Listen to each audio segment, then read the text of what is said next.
देश भर में आज से जीएसटी की नई दरें लागू हो गई हैं। आज यानी 22 सितंबर से पूरे देश में इनका अनुपालन होना शुरू हो जाएगा, जिसके तहत रोजमर्रा की चीजों के दामों में भारी गिरावट देखने को मिलेगी। इसका असर बिहार के विधानसभा चुनाव पर भी पड़ सकता है। इसके अलावा छठ पूजा और दीपावली का विशेष पर्व जब आ रहा है, इस मौके पर जिस तरह से पीएम मोदी ने कहा कि ये फैसला आम लोगों से जुड़ा हुआ है और बजट उत्सव के तौर पर भी देखा जाए, यानी अब बचत ज्यादा हो पाएगी। लेकिन इसी बीच में सबसे बड़ा सवाल यह है कि सामान तो सस्ता हो गया है, लेकिन क्या ग्राहकों के अलावा दुकानदारों का भी फायदा होगा? क्या इस नई जीएसटी दरों से नवरात्रि और दुर्गा पूजा की मूर्तियों समेत छठ पूजा के दौरान जितनी बिक्री होगी, क्या उससे दुकानदार भी मालामाल होंगे या फिर उन्हें अलग से कुछ चुकाना होगा? दरअसल तमाम तरह की बातें सामने आ रही हैं, लेकिन एक बात स्पष्ट है कि ग्राहकों का तो फायदा फौरी तौर पर आज से ही शुरू होने वाला है, क्योंकि जीएसटी की दरें घटने वाली हैं। हालांकि सरकार ने दीपावली और छठ पूजा से पहले जिस तरह से उपहार के तौर पर इसे पेश किया है, उससे पहले जीएसटी दरें जो कम हुई हैं, उससे लोगों के ज़्यादा खरीदारी करने की उम्मीद जताई जा रही है। लेकिन त्योहारी सीजन में यूँ तो हर साल बाजार में रौनक बढ़ती है।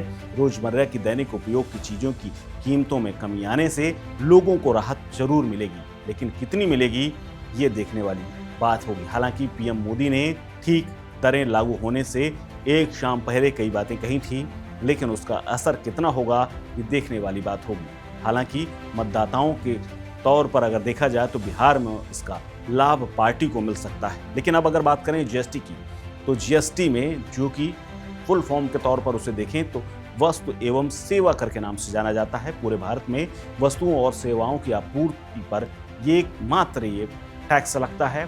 ये उत्पाद शुल्क, वैट और सेवा यानी सर्विस टैक्स के रूप में भी इसी में एडजस्ट होकर के लिया जाता है। अब तमाम बाजारों में अब जीएसटी की संशोधित दरें लागू होने के बाद ये माना जा रहा है कि बड़ी संख्या में लोग बाहर आकर के खरीदारी कर सकेंगे, क्योंकि जो 28% जिसमें जीएसटी लगती थी उसमें 18% हो गया है। 18% वाली जो चीज़ें थी वो 12 में, और 12 वाली जो चीज़ें थी ज़्यादातर 5% तक पहुंच गई हैं। अब आपको बता दें, जीएसटी परिषद की ओर से जो निर्णय लिए गए थे उनके लागू होने के बाद आज से बदलाव दिखना शुरू हो जाएगा। इसके साथ ही कई विसंगतियां जो लगातार दुकानदारों को परेशान कर रही थी, उनमें कमी आने की उम्मीद बताई जा रही है। इसके साथ ही व्यवसाय करना अब और आसान हो जाएगा, ऐसा दुकानदारों का भी मानना है। उपभोक्ता और दुकानदार दोनों को इस नए टैक्स स्लैब से फायदा होने की उम्मीद बताई जा रही है। दरअसल जीएसटी पंजीकरण के नियम भी आज से बदलने की उम्मीद थी, लेकिन वो नहीं बदले।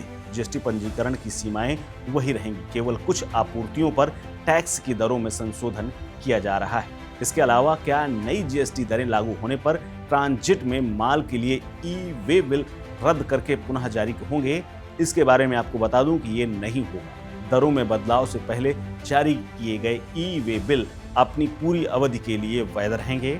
वैध ई वे बिल के साथ पहले से ही चले आ रहे माल के 22 सितंबर के बाद नए बिल की जरूरत नहीं होगी। यदि दरों में बदलाव की तारीख पर मेरे पास पहले से स्टॉक रखा हुआ है, अगर ये सवाल दुकानदारों के मन में है, तो क्या उन्हें आपूर्ति पर संशोधित दर लागू करनी चाहिए? इसका जवाब है हाँ। जीएसटी आपूर्ति की यानी आज की तारीख से लेकर के जब से लगाया जा रहा है तब से खरीद की तिथि पर नहीं। इसलिए भले स्टॉक पहले खरीदा गया हो, 22 सितंबर को या उसके बाद की गई किसी भी आपूर्ति पर नई दरें ही लागू होंगी। यानी माल भले ही पुराना हो, लेकिन आपको बेचना आज के दरों पर ही पड़ेगा। कौन सी बीमा पॉलिसी जीएसटी छूट के अंतर्गत आ रही है? अगर इसके बारे में बात करें तो ये छूट सभी व्यक्तिगत जीवन बीमा पॉलिसी पर लागू हो रही है, जिसमें टर्म प्लान, एंडोमेंट पॉलिसी, यूएलआईपी है, या फिर निजी पॉलिसियों का जिसमें बीमा में छूट मिलती है, वो भी छूट के दायरे में है। इसके अलावा एक सवाल और है लोगों के मन में, वो सवाल ये है कि कौन सी स्वास्थ्य बीमा पॉलिसी जीएसटी दर के अंदर आती है। इसके बारे में बता दें कि निजी स्वास्थ्य बीमा पॉलिसी जिसमें फैमिली फ्लोटर और वरिष्ठ नागरिक योजनाएं शामिल हैं, जीएसटी से मुक्त। ऐसी पॉलिसी में पुनर्वीजा भी इस निर्णय के अंतर्गत छूट के दायरे में आ रहे हैं। इसके अलावा क्या यात्री परिवहन सेवाओं पर 18% टैक्स लगेगा? तो आपको बता दें कि नहीं। सड़क मार्ग पर यात्री अगर कोई जा रहा है, कोई गाड़ी जा रही है, तो बिना आईटीसी के 5% टैक्स जारी रहेगा। हालांकि ऑपरेटर आईटीसी के साथ 18% का विकल्प चुन सकते हैं। हवाई यात्रा के मामले में इकोनॉमी क्लास पर 5% का टैक्स लगता है, जबकि अन्य श्रेणियों में 18% टैक्स लागू रहता है। सभी दवाओं को भी जीएसटी से पूरी तरह से छूट क्यों नहीं दी गई, इस सवाल का जवाब सरकार ने बताया है कि दवाओं को छूट देने से निर्माता कच्चे माल और इनपुट पर आईटीसी का दावा नहीं कर पाएंगे, जिससे उनकी उत्पादन लागत बढ़ जाएगी। ये लागत आखिरकार उपभोक्ताओं पर डाल दी जाएगी।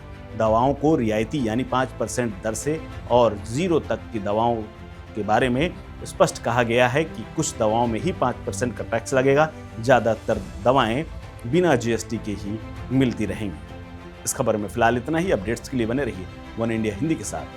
नमस्कार। Subscribe to One India and never miss an update.